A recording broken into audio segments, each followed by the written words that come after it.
Assalamualaikum warahmatullahi wabarakatuh. Yang saya hormati Bapak Sa'audin Nasik, SPDI, MPD, selaku pengampu mata kuliah Pendidikan Agama Islam. Kemudian selanjutnya kami dari kelompok 10 akan mempresentasikan mengenai Islam dan ekonomi. Sebelumnya perkenalkan anggota kelompok kami. 1. Aulia Ivania Arianti, NIM 2023 20005. 2. Diva Reina Prastia, NIM 2023 220. 3. Dava Zain Alfiani, NIM 2023 227. 4. Yoyos Daniswara Ardiu, NIM 2023 233. 5. Putri Sabila Idelia, NIM 2023 255. 6. Anissa Azahra, NIM 2023 257. Perkenalkan, nama saya Putri Sabila Idelia, NIM 2023 255. Selanjutnya ada definisi ekonomi Islam. Ekonomi Islam adalah salah satu sistem ekonomi yang berlandaskan nilai-nilai Islam. Cabang ilmu ekonomi ini menganut syariat Islam yang berdasarkan pada Al-Quran, hadis, ijma, dan qiyas. Dalam sistem ekonomi ini, nilai-nilai Islam menjadi landasan dan dasar dalam setiap aktivitasnya. Selanjutnya ada menurut pendapat beberapa ahli ekonomi Islam. Yang pertama ada Muhammad Abdul Manan. Menurut Abdul Manan, ilmu ekonomi Islam adalah ilmu sosial yang mempelajari permasalahan perekonomian suatu masyarakat yang diilhami oleh nilai-nilai Islam. Ilmu ekonomi Islam juga tidak hanya mempelajari individu sosial, melainkan juga manusia dengan bakat religius manusia itu sendiri. Yang kedua ada Muhammad Umar Capra. Menurut Umar Capra, ekonomi Islam didefinisikan sebagai cabang yang membantu mewujudkan kesejahteraan manusia dengan mengalokasikan dan mendistribusikan sumber daya yang terbatas dengan cara yang konsisten dengan ajaran Islam tanpa membatasi kebebasan individu atau menciptakan ketidakseimbangan makroekonomi dan ekologi yang berkelanjutan. Selanjutnya yang terakhir ada Syekh Nawab Haidar Naqfi.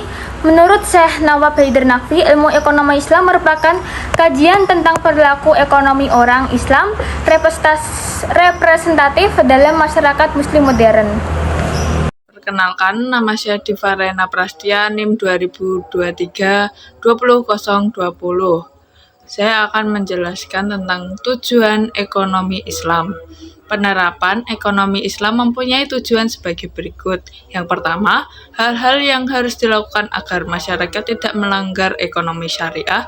Yang kedua, membangun perekonomian yang baik tanpa mengabaikan norma-norma Islam. Yang ketiga, diharapkan dapat membuat seseorang tetap menaati syariat Islam meski menghadapi kesulitan keuangan. Yang keempat, menciptakan keadilan bagi seluruh umat manusia.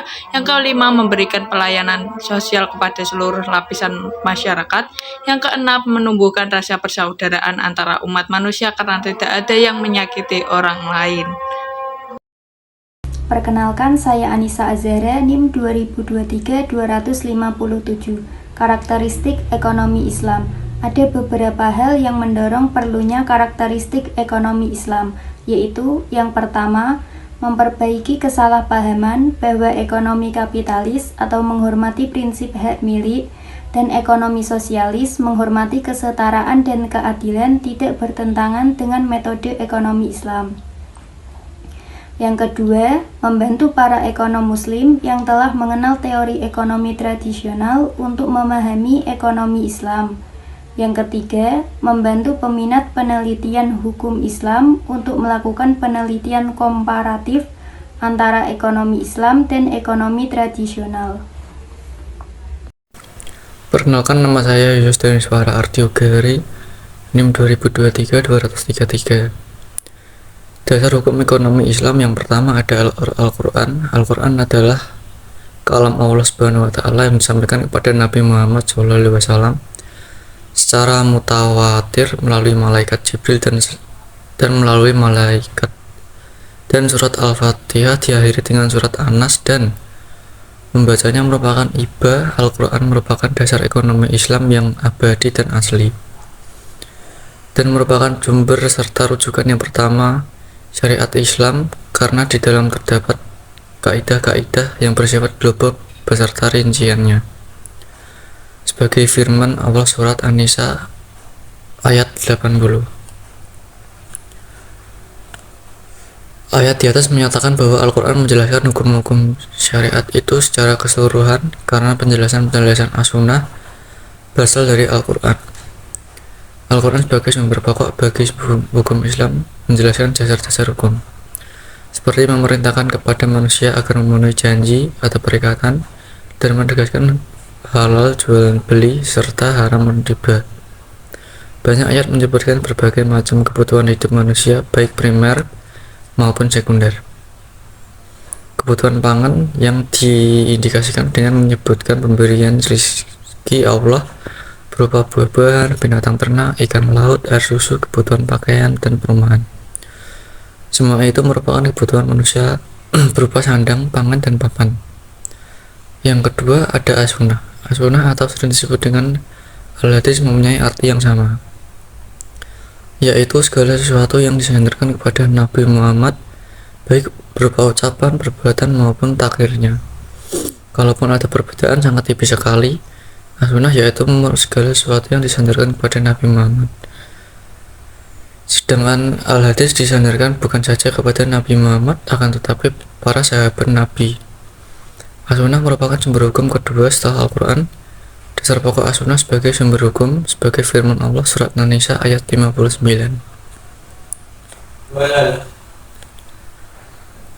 Sebagaimana dirumuskan dalam 3 hal, yaitu as-sunnah berfungsi menjelaskan ayat yang berupa merinci ayat yang mujmal. B. Sunnah menambah kewajiban syarat yang ketentuan pokoknya telah diterapkan dengan nas Al-Quran, seperti sunnah datang dengan membawa hukum tambahan yang menyempurnakan ketentuan pokok tersebut. Sunnah membawakan hukum yang tidak ketentuan dalam Al-Quran, seperti dalam masalah muamalat. Yang ketiga ada ihtijat. Ihtijat adalah merupakan semua kemampuan dalam keperbuatan guna mendapatkan hukum syarat dan dalil terperinci dengan cara istinbat. Perkenalkan, nama saya Dafa Zain Alfiani dengan NIM 2023-227. Prinsip-prinsip ekonomi Islam. Yang pertama ada prinsip keadilan, merupakan prinsip yang meliputi seluruh aspek kehidupan. Yang kedua ada prinsip al-ihsan atau prinsip berbuat baik, yaitu memberi manfaat lebih baik dari hak orang lain. Yang ketiga ada prinsip al-mas'uliyah, yakni pertanggungjawaban antar individu dalam masyarakat diharuskan melakukan kewajibannya dengan terciptanya kesejahteraan masyarakat secara menyeluruh dan tanggung jawab pemerintah terhadap baitul mal. Yang keempat ada prinsip al-kifayah. Prinsip ini bertujuan untuk memastikan kebutuhan dasar semua anggota masyarakat terpenuhi. Yang kelima, prinsip keseimbangan atau prinsip wasatiyah, yaitu prinsip yang mengakui hak pribadi dengan batasan tertentu dan menyeimbangkan kepentingan individu dengan masyarakat. Yang keenam ada prinsip kejujuran dan kebenaran. Prinsip ini harus tegas, jelas, dan pasti. Yang ketujuh prinsip manfaat. Di dalam prinsip ini diwajibkan semua transaksi harus memberi manfaat dan melarang transaksi yang mengandung riba.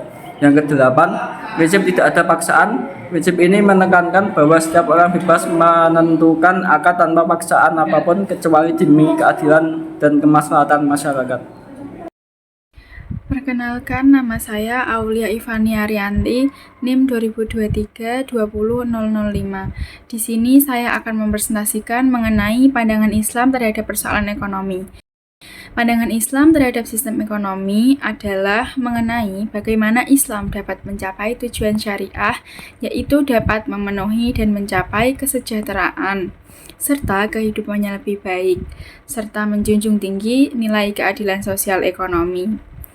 Ekonomi Islam memiliki beberapa kelebihan, yaitu terdapat moral dan etika, seperti perbuatan yang boleh dan tidak boleh dilakukan oleh para pelaku ekonomi.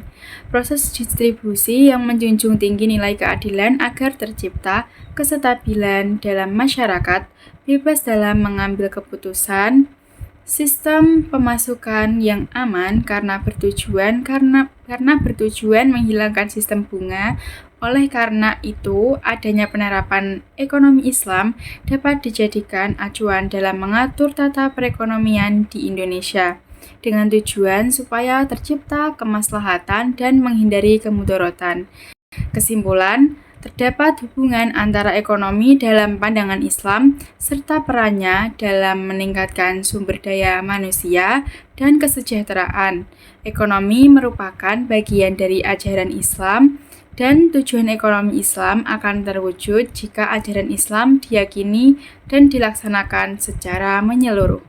Ekonomi Islam mempelajari perilaku ekonomi yang secara sadar dituntun oleh ajaran Islam melalui Al-Quran dan Sunnah dalam memecahkan masalah ekonomi yang dihadapinya. Demikian presentasi yang dapat kelompok kami sampaikan. Atas tutur kata atau tingkah laku kami yang kurang berkenan, kami mohon maaf. Wassalamualaikum warahmatullahi wabarakatuh.